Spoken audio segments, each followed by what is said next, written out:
y para esta primera misión, donde trabajaron conmigo el comandante Micro, que es un león blanco, y el capitán Darko Puma, que es un corsario galáctico de la Federación.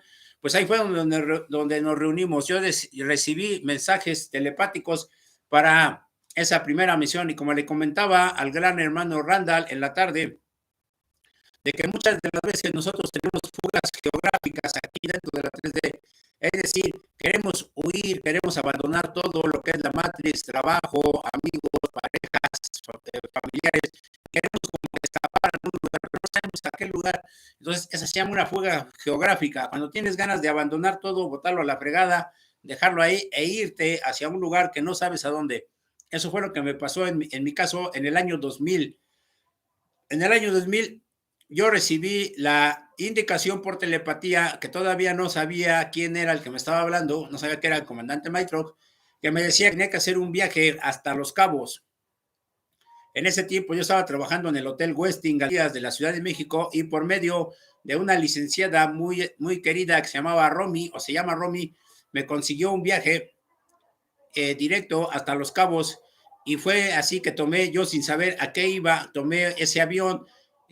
Una tarde fui a la agencia de viajes ahí en la zona rosa y tomé un avión hasta Los Cabos, porque ahí iba a empezar una gran misión, iba a conocer ya en vivo y en directo a mis guías espirituales como el capitán, el comandante Macro. El comandante Macro es un león blanco que fluctúa entre la quinta y octava dimensión, al igual que el capitán Darko, y está a cargo aquí de las misiones que vamos llevando un servidor y otros URMA que vamos llevando a cabo aquí en conjunción con todos ustedes. Entonces, cuando yo viajé a Los Cabos, llegué al Hotel Westin de Los Cabos y ahí me esperaba ya una licenciada que me recibió en ese paraje tan paradisiaco, pero a la vez tan desconocido para mí, porque les decía yo que en esa fuga geográfica que uno tiene, no sabe a ciencia cierta hacia dónde caminar. Entonces yo me recuerdo en ese viaje que yo iba caminando por toda la costera de Los Cabos y iba yo con traje, iba yo con un casi tipo smoking y cargando una maleta, cansado, sediento, pero cuando llegué al poblado de Los Cabos, una chica lugareña me dijo que yo no era de ahí. Me dijo, usted no es de aquí, ¿verdad, joven? Y le dije que cómo se había dado cuenta. Obviamente se dio cuenta por mi vestimenta, porque ¿quién se viste de traje en un clima tan extremo como Los Cabos? Pero en esa desesperación que yo sentía, en esas ganas de encontrarme a mí mismo, yo no me daba cuenta de dónde estaba. Yo pensaba que todavía estaba aquí en la Ciudad de México, por lo tanto mi vestimenta no había cambiado. Entonces, cuando llego al Hotel Westin, me presentan con un maestro de inglés, el querido y entrañable amigo Larry, que estuvo en la guerra de Vietnam cuando fue joven y que yo en ese momento no sabía que el comandante Maitrock estaba utilizando ese cuerpo para interactuar en esta dimensión. Y fue que platicamos y me empezó a hablar y me empezó a despertar la conciencia y me dijo que teníamos que empezar a hacer nuestras misiones porque estamos hablando del 2000, sino que 20 años después vendría una guerra, la guerra que estamos pasando, esta guerra energética, esta tercera guerra mundial, atemporal en todos los tiempos y dimensiones, y me empezó a hablar, y yo le dije que no me gustaba la guerra, que no quería enfrentarme a ninguna guerra, y él me empezó a hablar, dice, las guerras a nadie nos gusta, pero tenemos que enfrentarlos porque es parte de nuestra misión y nuestro proceso. Y entonces el entrañable amigo Larry, que ahí era maestro de inglés en el Hotel Westin, me empezó a decir que él cuando era joven había estado aquí en esta 3D reclutado en la guerra de Vietnam y me platicó de todas las atrocidades que vivió en la guerra. Decía que al día de hoy todavía se acordaba del olor de los muertos porque él era rescatista en esa brigada donde él se integró por conducto del gobierno americano y dice que entraba a las selvas vietnamitas pero para entrar a las junglas a rescatar a los soldados heridos que primero tenían que rociar con metralla, con los 50 calibers, así, para romper los árboles y que no hubiera ningún vietnamita escondido. Y que bajaban la plancha y él bajaba con la camilla a rescatar a los soldados. Pero dice que una vez que ya venía de regreso de rescatar a los soldados, que venía platicando con un amigo así a un lado de él y que de repente una lluvia de balas, de dinamitas que salieron de abajo de la tierra, los empezaron a plomear. Y dice que cuando él volteó a ver a su amigo ya estaba tirado en el piso y con una bala en la cabeza.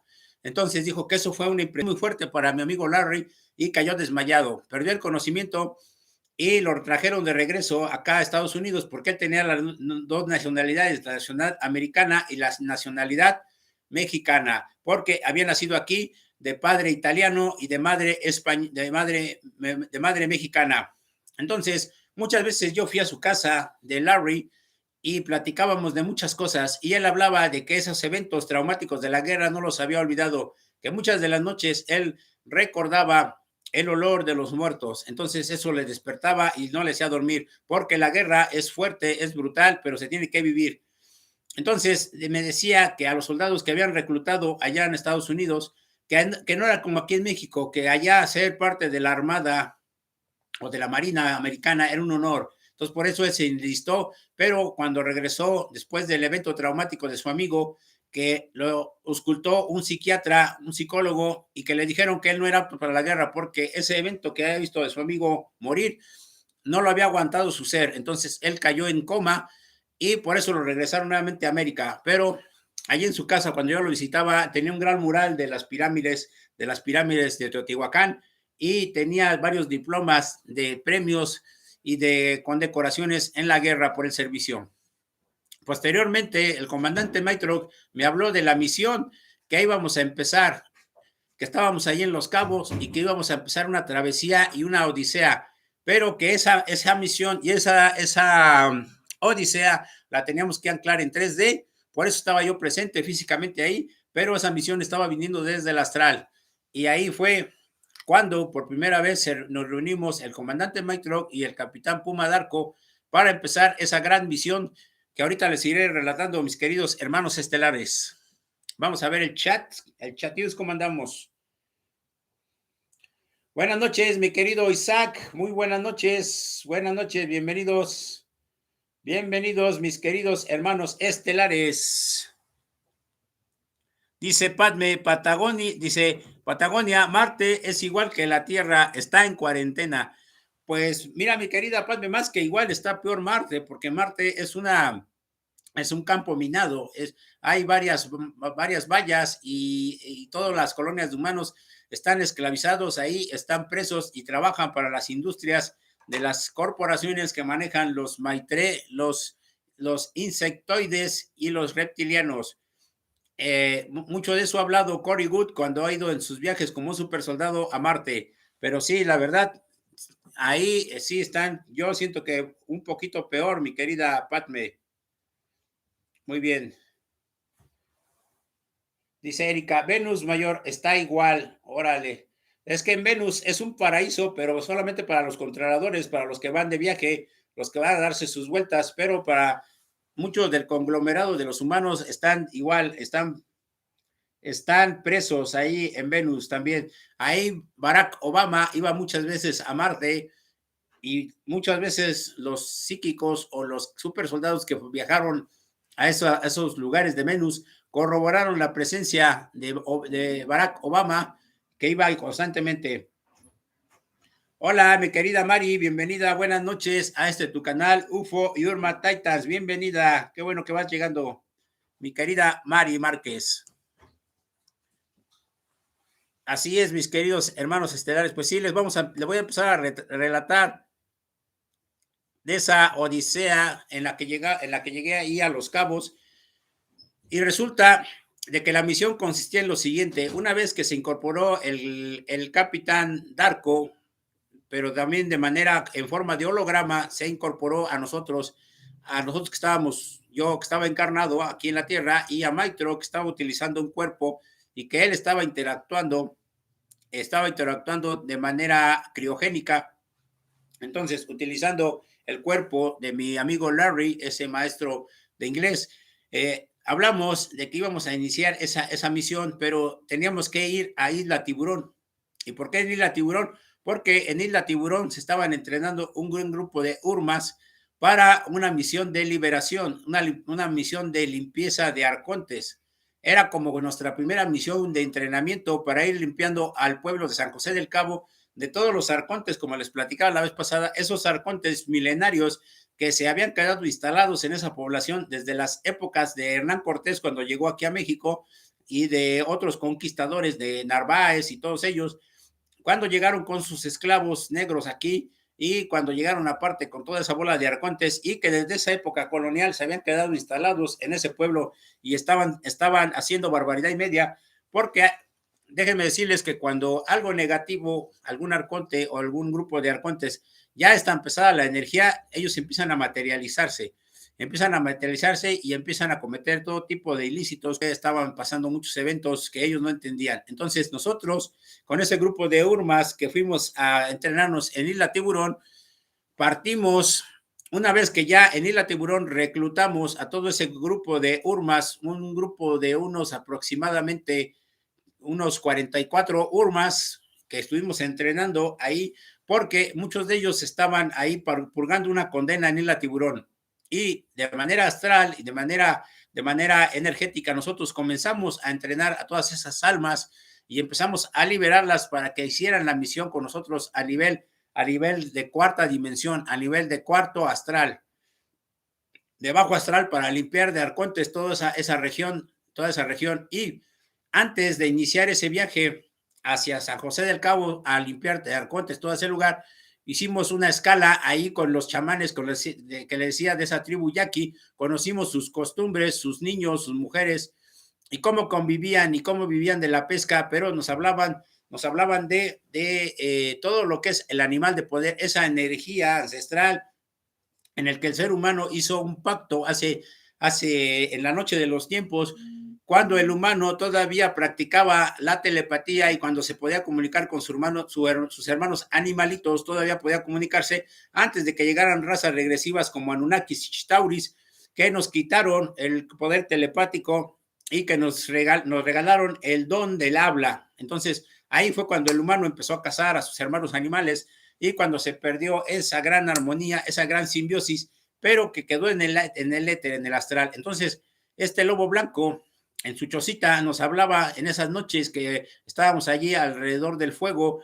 nos hablaba de todo, de todas estas cosas que eran legado o que son legado de la humanidad, pero también nos habló de lo que decía Juan Matus, del depredador, de esos magos negros, de esos brujos diabólicos que practican la magia negra y que logran el acto de transmutar y de lo que se conoce como el nahual, que mucha gente piensa que es fantasía, que son cuentos de la colonia, pero ahí el chamán Lobo Blanco nos habló de estos magos negros que por medio de dos maneras, decía que por medio de ritos satánicos pueden, de pactos con el chanclotas, con el demiurgo, pueden hacer un pacto para que ellos se transformen su molécula y se conviertan en un animal, en un animal salvaje que hace todo tipo de ilícitos, ¿sí?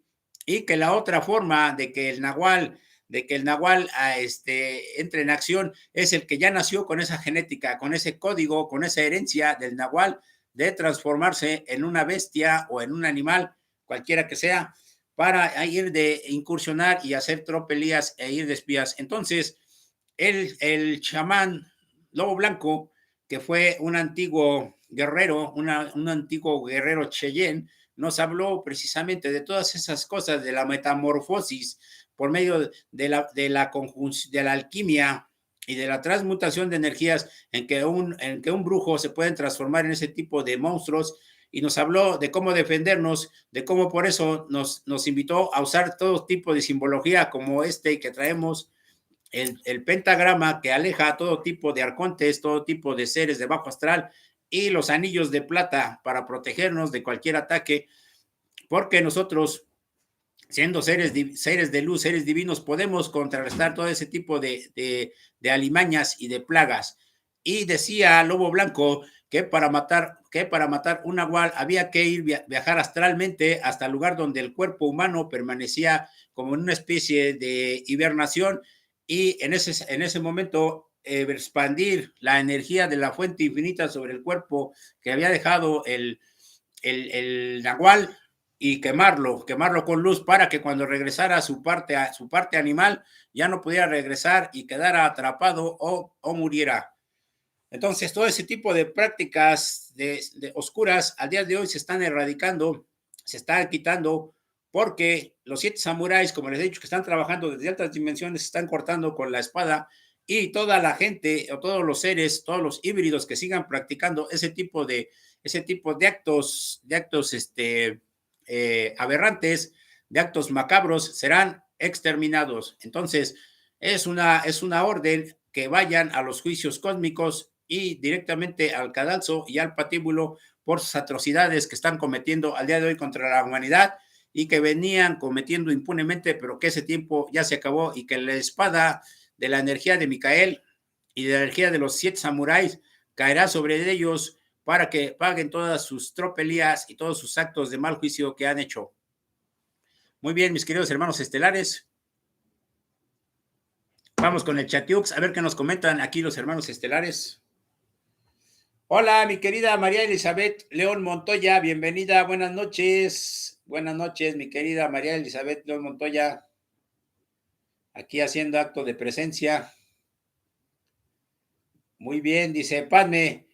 Ya entendiste, Patagonia, nunca saldrás de Matrix si no rompes contratos. Pues sí, hay que romper contratos, mis queridos hermanos estelares. Muy bien, por aquí haciendo acto de presencia. Hola, hermosa, muy bien. Haciendo acto de presencia los hermanos estelares. Pues muy bien, les hablaba de esa gran misión. Entonces, una vez que ya nos reunimos, el comandante Maitroc, el capitán Darko, y aparte había una especie de hacendado ahí en el pueblo de San José de los Cabos, un hacendado que se llamaba Juan Manuel Cepeda, que ese señor me decía que él constantemente conectaba con una especie de guardián, con una especie de hombre de gabardina y de sombrero. Y le decía yo que ese era mi egregor que yo había creado desde hace muchos años atrás, ese guardián protector, ese mayordomo que me protegía las espaldas y que accedía en muchas de las misiones a mis visiones, a mis recuerdos, y que era un perfecto amigo, hermano, mayordomo, que me protegía las espaldas y me acompañaba a todos los lugares, y que en esos momentos estaba haciendo patente, él lo podía ver, y entonces por medio de Juan Manuel Cepeda anclamos la energía de Sandor, del que ya se ha hablado, ese egregor, porque nosotros podemos crear egregores positivos o egregores negativos, y en este caso Sandor es un mayordomo creado de la energía de la psique que creé hace muchos años, y que con ese señor que teníamos una frecuencia, una telepatía similar, pudimos anclar con más fuerza ese egregor para ir a la misión de la que les hablo. Entonces, sucede que ya estando juntos ahí los tres, fuimos en una embarcación ahí del puerto de Topolobampo. Viajamos hasta Los Cabos, ¿sí? Viajamos hasta Los Cabos. Entonces, salimos del puerto de Topolobampo una mañana, pero primero salimos rumbo a Guaymas, íbamos a Guaymas, porque ahí íbamos a tener la última reunión, la última plática, y entonces ya una vez estando en Guaymas, hicimos el plan, hicimos la estrategia para poder ir a limpiar de arcontes allí a ese pueblo de San José de los Cabos. Pero una vez que ya hicimos los planes, teníamos todo, teníamos que regresar, ya nada más nos regresamos por por el chamán que ya nos estaba esperando ahí en Topolobampo. Nos regresamos por Lobo Blanco, pero ahí fue donde nos agarró una gran tormenta en el mar de Cortés, que nosotros no sabíamos si íbamos a sobrevivir o no, porque el barco se movía bastante y no podíamos dormir. Entonces era una tormenta muy fuerte que casi hunde la embarcación, y en ese momento yo le fui a preguntar al capitán de la embarcación que qué estaba pasando, que porque el barco se movía mucho, y él me comentó que probablemente toda esa corriente, esa tormenta nos arrastraría, nos llevaría hasta el mar de Cortés, pero hacia arriba, hacia el norte. pero que si teníamos suerte, y si no, probablemente la barca se hundiría. Y yo en ese momento le comenté que si llevábamos los suficientes botes salvavidas para si se llegaba a hundir el barco, y él me dijo que no, que ese tipo de embarcaciones tan primitivas, tan básicas, tan rudimentarias, normalmente no llevaban todas las tablas de salva, los botes que se necesitaban, que ahora sí que sálvese quien pueda, y que aparte el mar estaba lleno de tiburones. Entonces, con esas palabras me puso más inquieto, y ya me regresé al bar a platicar con el capitán Darko, que estaba presente ahí, estaba ya sentado en una mesita, bueno, al pie de una mesita, y me dijo que no me preocupara, que todo iba a salir bien, pero yo le dije que cómo no me iba a preocupar si el barco estaba a punto de hundirse y que a él no le importaba. Yo le dije a Darko, a ti no te importa porque tú eres un holograma, tú si el barco se hunde, pues tú te desapareces y ya, pero nosotros que estamos aquí en cuerpo y alma, nosotros sí la vamos a pasar mal.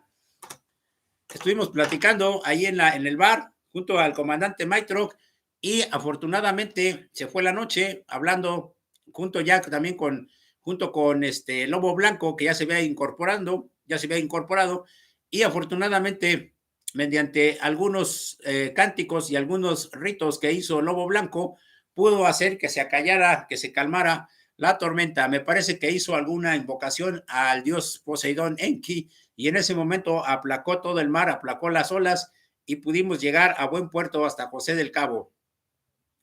Pero entonces ahí lo que se me queda a mí fue lo que me platicó el comandante Maitrock en ese viaje, que me dijo que las tormentas se pueden estar fuera de uno, podemos estar en un barco a punto de encallar, podemos estar en una guerra, podemos estar en una ciudad que está destruida por misiles, pero que nuestro interior siempre tenía que estar tranquilo, que esa era la base, eso era lo que nosotros como guerreros espirituales siempre teníamos que estar ecuánimes ante el temporal, y era lo que habían enseñado maestros como Siddhartha Gautama y como Jesús, que nosotros siempre tenemos que tener la fortaleza en el interior, a pesar de lo que esté pasando, nosotros siempre tenemos el control.